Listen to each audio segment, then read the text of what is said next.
But once it get close to that time, you know what I mean, it's time to go to work, you know? And when we go to work, y'all know what comes after that.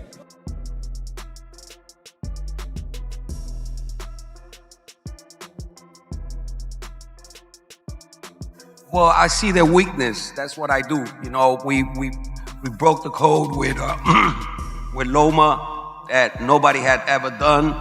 You know, we didn't let him get comfortable in there. You saw that, you know, within like 8 rounds, he didn't know what to do. I did the same thing with Josh Taylor, and we're gonna do the same thing with Shakur. This is a fight that I've been kind of waiting for my entire life.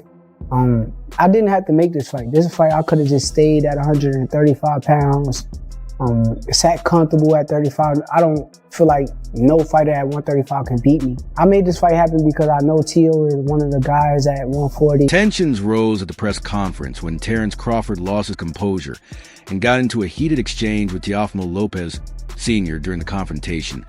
Crawford delivered a strong warning, stating that Shakur would cause serious damage to his son once they step into the ring. Every last one of them stump a mud hole in their ass and he gonna be next. Watch. Teofimo Lopez Sr. stated with confidence that his team has thoroughly analyzed Shakur, saying they believe they've pinpointed multiple weaknesses within his fighting approach. We want a competitive fight. We do this for the fans, you know. Ever since my son started this, you know, I told him, you know, this is... Terence Crawford responded with confidence, warning them that Shakur is exceptionally hard to defeat due to his elite skill level, sharp ring IQ, composed demeanor, and natural ability to dictate the flow of a fight. He's a work of art. The sky is the limit with Shakur. He got the boxing skills and the ability to, do whatever he wants in the ring. And it's going to be very hard to beat Shakur, with the skills that he possesses and the smarts that he has, and given the opportunity, I think he can pose a great threat to everybody in the division, and be the last man standing given the opportunity. Teofimo Lopez Sr. said they won't allow Shakur to settle into the fight, predicting that he'll be defeated the same way Lomachenko and other fighters were beaten by Teofimo before reaching fight night. It'll be a great fight. I want everybody to come and see it. If you can't, just watch it on TV. You've had to come up with some good game plans over the years to beat some great fighters, Lomachenko, Taylor, among them. How difficult is this man, Shakur Stevenson, to prepare for? Well, I see their weakness. That's what I do. We broke the code with with Loma that nobody had ever done. We didn't let him get comfortable in there. You saw that, within like 8 rounds, he didn't know what to do. I did the same thing with Josh Taylor, and we're gonna do the same thing with Shakur. During the press conference, Shakur became visibly upset, confronting Teofimo Sr. and asserting that he has no place speaking or engaging on his son's behalf. Oh, man, you out of your mind. Okay. My son fought without no air. My son fought without no air against Cambosis. You can't fight for your son. You can't fight for your son. You gonna tell me, man, come on. You can't fight for your son. I bet you gonna quit. Yeah, okay, you gonna... Terence Crawford consistently trains alongside Shakur Stevenson, working together to refine technique, develop game plans, and prepare intensely for the upcoming highly anticipated bout.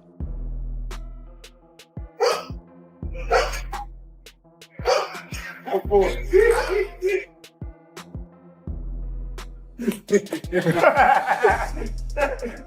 almost missed that one.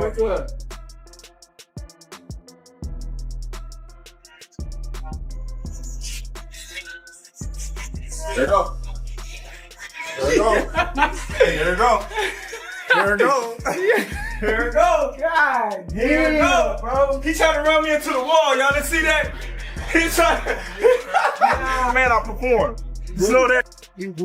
I told y'all what I was going to do. I was going to come out here and beat his ass every game. And look, he's thinking about saying, let's play again. Shakur remains completely locked in on his goal of becoming a champion, carefully sticking to his strategy, polishing every aspect of his skill set, and maintaining discipline to deliver his best performance inside the ring. Went up to 140, I said, let me get the Ring Magazine champion. Let's fight that guy. Let's fight the guy that's the guy. And all that more pressure stuff don't mean nothing. As long as I'm locked in and I'm focused on what I'm supposed to be doing, Nothing else matters around me. That 4-weight world champion, it means everything to me. That's me separating myself. A lot of these guys that they claim is the guys nowadays, none of them can say that they are a 4-weight world champion. Honestly, for a minute before Devin went and did it, none of them could say they was really 3-weight world champion. So now for me to go to the 4th and the next level is a different type of thing. And a lot of people got to respect me, because at the end of the day, if they don't respect me, they don't got no choice. Analyst Henry pointed out that during Teofimo Lopez's bout with George Kambosos Jr., a noticeable flaw in his style was exposed. He explained that while Lopez's lowered lead hand can help set up jabs and disrupt opponents, it turns into a weakness when he pushes forward aggressively. Kambosos took advantage of this, letting Lopez step in before responding with well-timed, heavy counter shots.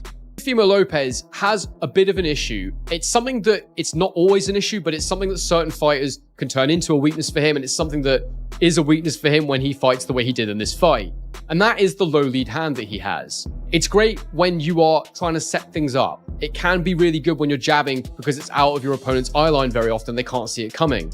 But when you're being this aggressive, it simply does not work, in my opinion. And there were multiple times in this fight where George Kambosos just let Teo come to him and core him with powerful, aggressive counter punches. I'd say that Kambosos found his range and his timing very, very quickly in this fight, and I'm just going to show you a couple of moments here in round 1 that really stood out to me where Teofimo Lopez was being exceptionally aggressive. So you can see with this lead hook here that George Kambosos lands as a counter punch. It's a very, very key shot for anyone who is facing Teofimo Lopez, and I'm just going to break it down for you now. So the thing about Teofimo Lopez is, because he can be very lungy. Henry points out a critical moment in the first round when Campbell's lead hook lands perfectly as a counter, exposing the risks in Lopez's lunging style.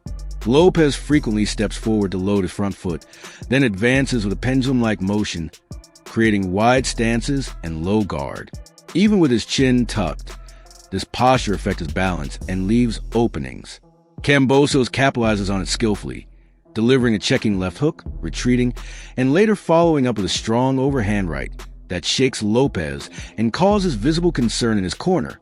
Expect someone to really attack you from that range in boxing, but he does. And the thing about the way he does this is there's usually a bit of a tell. So watch here. What he does is he takes a step first to load that front foot, which then permits the pendulum step. It allows him to shuffle in, and I'll show you what I mean by that as you're watching here. Let me just undo that. 2 small arrows is what I'm looking for. So watch here. Leans on that front foot, and then he goes with the pendulum. Back foot in, lead foot forward, and he lands in this position here. Now you can see the problem with this position here is that his balance is going to be hard to get because his feet are so wide and his hands are low. So whilst his chin is tucked in, that's good. His hands are low. And as he throws, Kambosos has that lead hand ready and waiting. Watch what happens here.